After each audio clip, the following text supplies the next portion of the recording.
So this is our this lecture is our continuation of the last lectures on the ECG. In the last lectures, if you remember, we had discussed about the basics of ECG, that what is an ECG and what information we can get from the ECG, how to calculate the heart rate, how to see different type of rhythms, and the heart blocks, and similarly how to find out what is the electrical axis of the heart, what does electrical axis means, and then we can see chamber enlargement, both of the atria and ventricle. We can see on ECG the chamber hypertrophy and the chamber enlargement. Similarly, we can also see what are the various ischemic changes in the heart which are reflected in the ECG.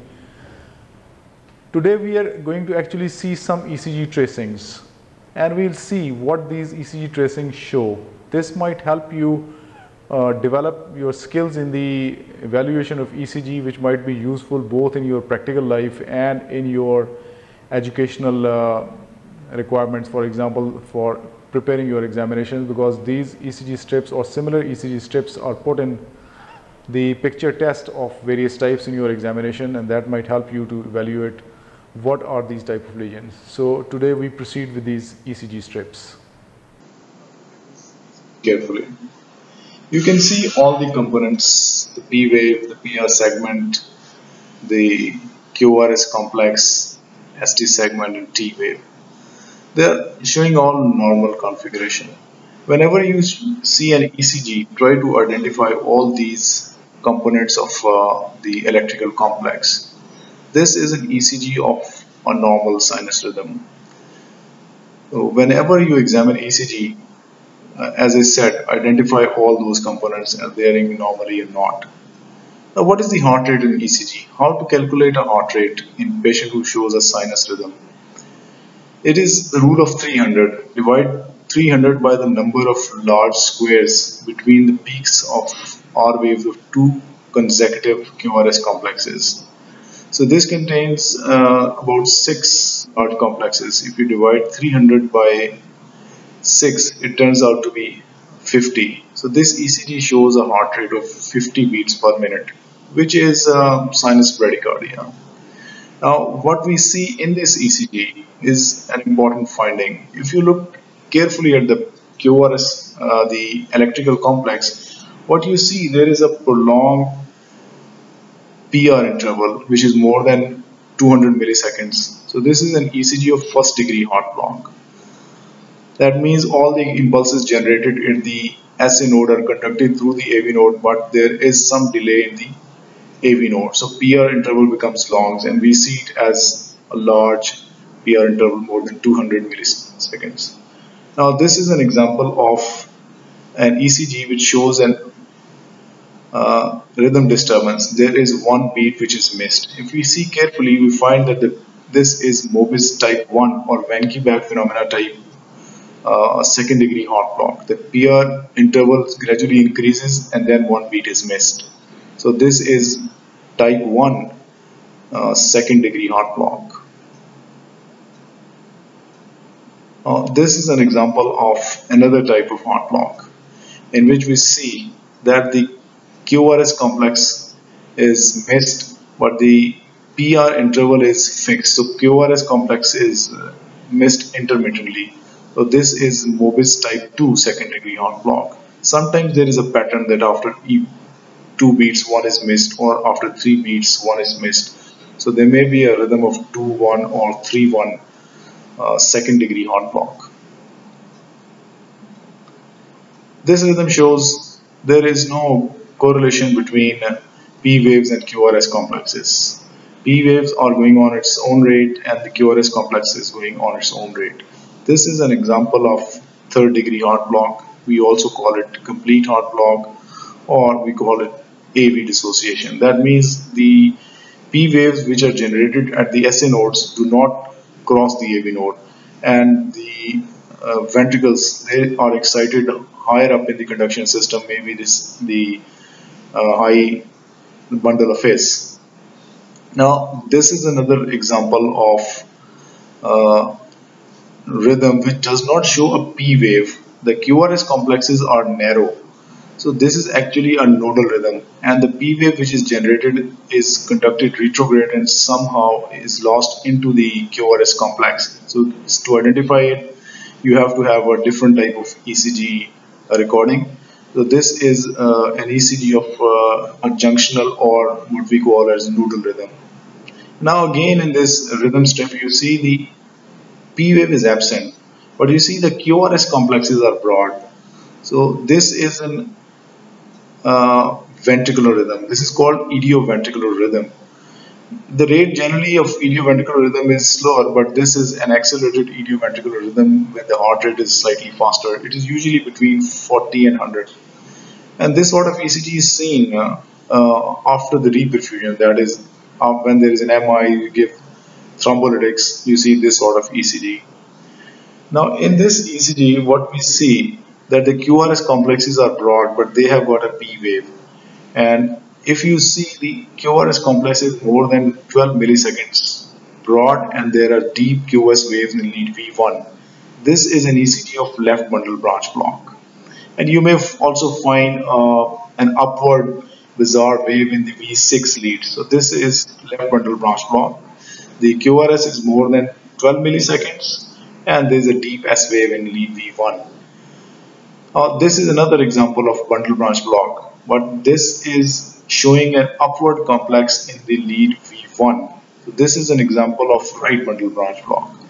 So the right bundle branch block is when there is a broad QRS complex that is more than 12 milliseconds and there is an upward wave in the V1, or there may be an S wave in lead V6. So this is the right bundle branch block. In this ECG, if you look at the bottom tracing, you see irregular QRS complexes. This is an example of premature atrial contractions. There is a P wave which is different from a normal sinus P wave. The QRS complexes are narrow and they may be coming at irregular intervals. This is an example of atrial premature contractions. When we compare this atrial premature contractions with the ventricular premature contractions which we see in this ECG, the QRS complexes are broad. They may or may not be preceded by a P wave. P wave in ventricular premature beats, the P wave is not present and the T wave may be inverted, and then there is a compensatory pause before the next sinus beat comes in. So this is an example of ventricular premature beats. There are no P waves, the QRS complex is bizarre, and there is a compensatory pause. So you can easily identify this is a ventricular premature beat. Now this is an example of a tachyarrhythmia. The heart rate is quite fast and we do not see a P wave before a QRS complexes. So this is an example of supraventricular tachycardia. In some of the leads, especially lead 2, you can see there are retrogradely conducted P waves which are present after the QRS complex. So this is supraventricular tachycardia. When we compare this supraventricular tachycardia with ventricular tachycardia, which is a far more serious condition, we see the QRS complexes are broad in ventricular tachycardia. There is no preceding P wave and there is concordance in the chest leads. That means all chest leads show either upward complexes or downward complexes. So this is ventricular tachycardia. The diagnostic features of ventricular tachycardia include capture and fusion beats, which are not present in this tracing, and we can see concordance in this strip. This is an example of another tachyarrhythmia, which is called atrial flutter. If you see sawtooth shaped wave between the QRS complexes, these are called flutter waves. And the QRS complexes are of a normal configuration. Atrial flutter can be with normal conduction to the AV node, or there may be an abnormal conduction to the AV node. There may be a block associated with atrial flutter. So atrial flutter may be with block or may be without block. Now this is atrial fibrillation. The characteristic feature of atrial fibrillation is that we don't see a P wave. The baseline is generally slightly wavy and the QRS complexes show total irregularity. There is no rhythm which can be found in the QRS complexes. So this is atrial fibrillation. Generally, patients who have atrial flutter, they may degenerate into atrial fibrillation. So we call this sort of condition as flutter fibrillation. The patient shows atrial fibrillation and atrial flutter.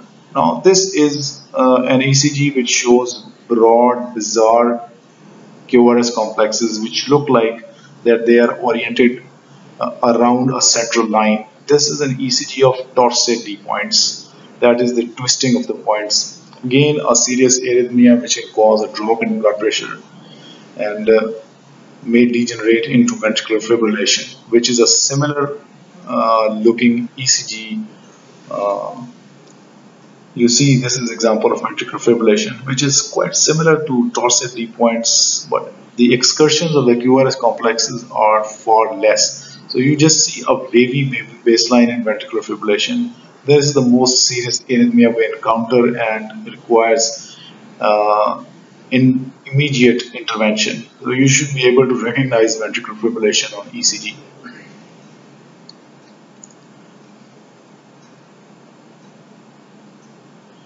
Now in the next ECG we see what is the electrical axis. The electrical axis in this ECG is normal. The electrical axis is calculated by seeing the lead V1 and lead AVF. If the complexes in lead 1 and AVF which are upward, this means that this ECG is showing a normal electrical axis. So we take lead 1 and lead AVF. If there are deviations from this, we look what sort of deviations are present. So if both these are upward, this is normal axis. In left axis deviation, what we see, the lead V1 shows an upward complex, while the lead AVF shows a downward complex. So this is an example of left axis deviation.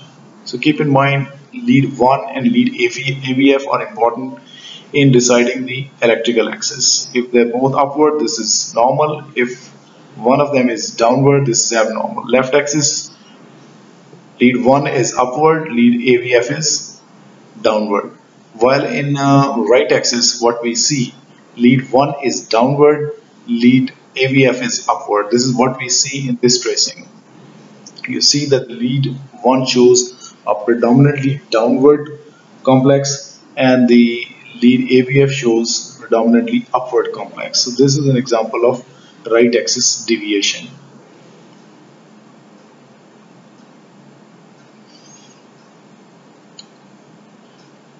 The next tracing which is following this tracing is an example of left ventricular hypertrophy. Left ventricular hypertrophy is seen in ECG by selecting lead V1 or V2, whichever shows a larger complex, and lead V5 and V6 again, which shows a larger complex. So we add up the voltage of lead V1 or V2 plus the voltage of V5 and V6. V1 and V2 are downward, V5 and V6 are upward. So we add up these complexes, and if the voltage is more than 35 millimeters, we call this thing as left ventricular hypertrophy. Now this is an example of right ventricular hypertrophy, which shows that there is upward wave in the lead V1 and there may be T wave inversion. So this is an example of right ventricular hypertrophy. If you carefully see, this right ventricular hypertrophy in this ECG is accompanied somewhat by the axis shift as well. The lead V1 shows limb lead 1 shows a downward complex, while the lead AVF shows an upward complex. So this has accompanying the right axis shift as well. Now in this ECG, we come to a different phenomena. There is ST segment depression in lead 2, 3 AVF and lead V3, V4 and V5. V3, V4, V5 and V6. V3 shows less of a depression. So this is an example of ischemia in the region of these leads. This is called infralateral ischemia. This may be because of non-ST elevation MI, or this may be because of unstable angina. Now this ECG shows ST elevation in lead 2, 3 and AVF. This is an example of acute inferior wall myocardial infarction. If there is ST elevation in inferior leads, this is acute inferior wall myocardial infarction.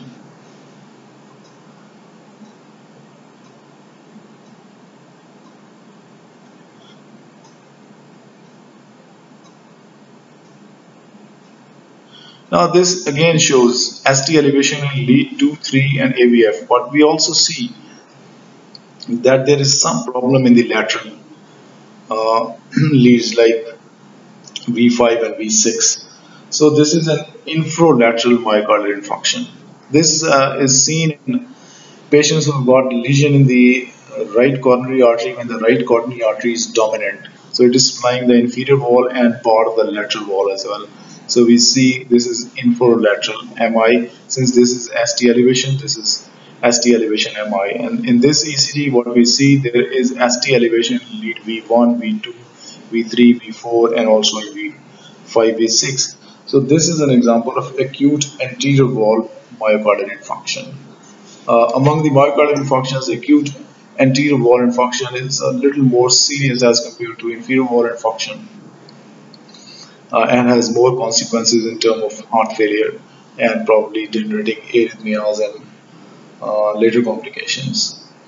And this is again an example of lateral MI only. You have got ST elevations in lead V4, V5 and V6. V4 shows a little bit of depression. So this is an example of lateral wall MI, and with this you also see elevations in limb lead 1 and limb lead AVL, which also reflect the lateral wall. So this is an example of a lateral wall myocardial infarction with ST elevations in lead 1, AVL, V4, V5 and V6. Now in this ECG, what you see, there are symmetrical tall dented T waves in the chest leads. This is an example of hyperkalemia. This is again a life-threatening condition, this hyperkalemia, and ECG is very sensitive in picking hyperkalemia. So immediate measures should be taken if you see this sort of an ECG, and this pattern should be recognized in the mind that these sort of tall dented symmetrical T waves in hyperkalemia. While in hypokalemia, what we see, the T waves are generally lower, they tend to be flattened, or they sometimes may be inverted, and there is appearance of U waves, which you can see in lead 2 and also in some of the chest leads. So presence of these U waves, they indicate hypokalemia. They are also present in certain other conditions. For example, they may be present in hypocalcemia, or they may be present in angina even. But you should be able to recognize that the U waves are present and the possibility of hypokalemia is there. Now this ECG shows S wave in lead V1, there is T wave inversion in lead 3, and there is problem in lead V1 which is showing T wave inversions.